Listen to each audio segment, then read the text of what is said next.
We left the flat cornfields in Nebraska for the Black Hills region of South Dakota.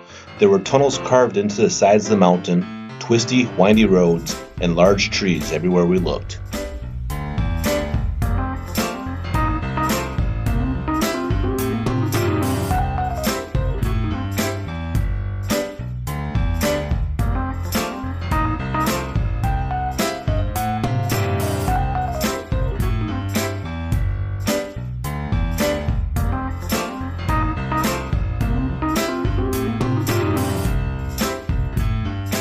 We camped at the Game Lodge campground in the state park. Our site was at the base of a mountain and had a creek running next to it. We absolutely loved the quiet and serene location. Twice during our stay at Custer, we woke just before dawn so we could drive the wildlife loop and see animals at the beginning of the day when they would be active.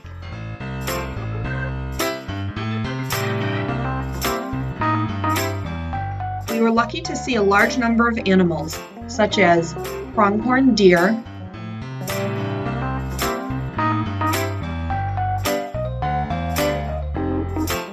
mule deer, jackrabbits, wild turkeys, 3 coyotes, and more.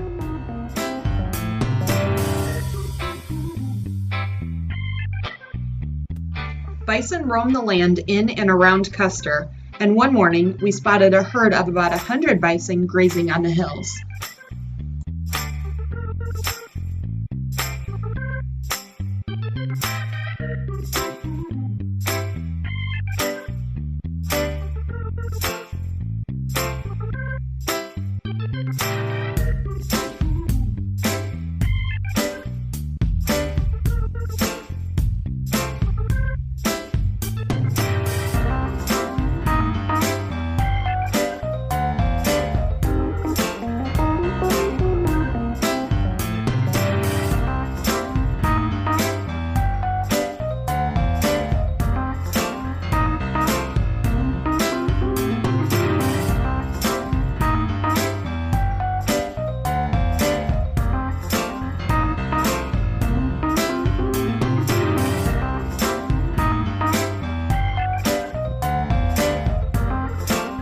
Some of the bison were close to or in the road, forcing us to stop frequently and observe them from our car.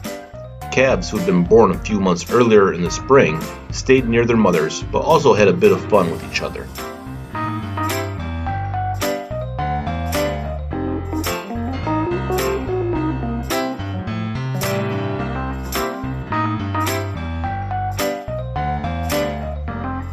To cool off, bison will roll around in the sand or dirt. It was fun watching such large creatures try and roll around on the ground.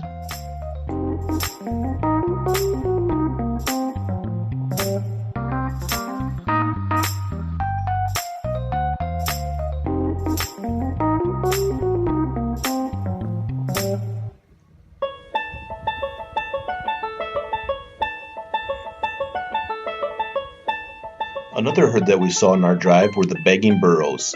These donkeys used to be used for riding in tours years ago, but have since been reintroduced into the wild.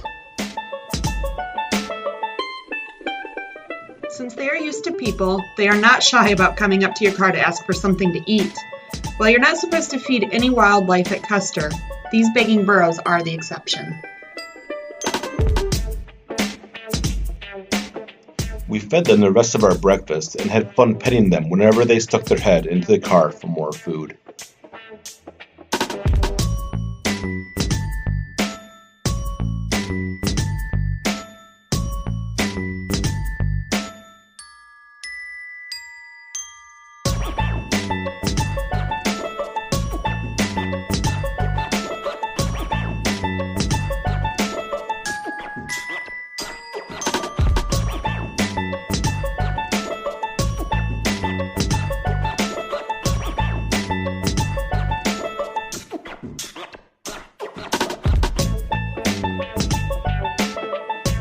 Finally, we saw a number of colonies of prairie dogs along our drive.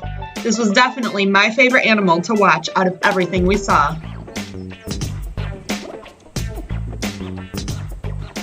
The prairie dogs are very active, digging, burrowing, eating, looking around, or just making chirping sounds to alert others of danger.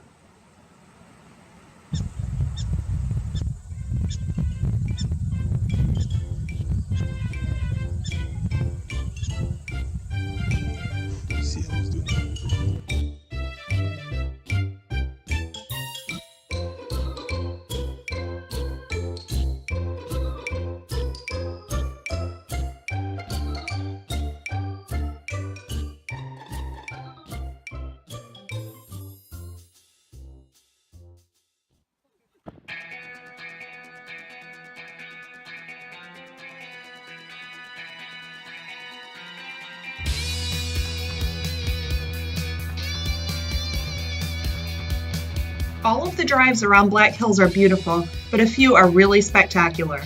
We drove on the Needles Highway, Iron Mountain Road, and the Peter Norbeck Scenic Byway.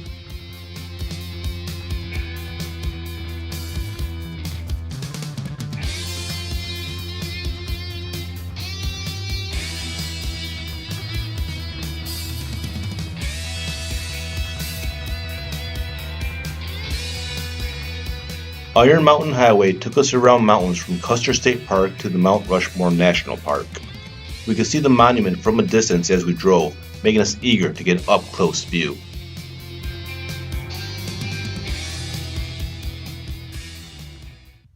We entered the park at the Avenue of the Flags, following a path closer and closer to the monument. The path had stops along the base of the mountain that explain more about it, why these presidents were selected, how it was carved, and about the people who worked on it.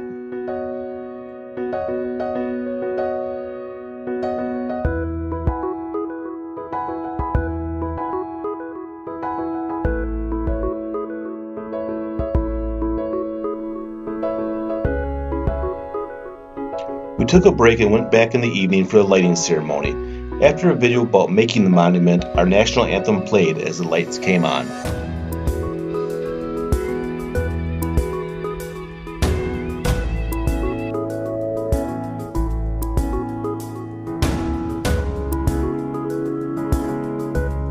For us, the most memorable part of the night was when all active and retired servicemen and women were invited onto the stage. Each of them gave their name and branch of service after lowering the flag. We were both surprised at how much we loved our time in South Dakota. We loved the region and are already dreaming of a return trip someday.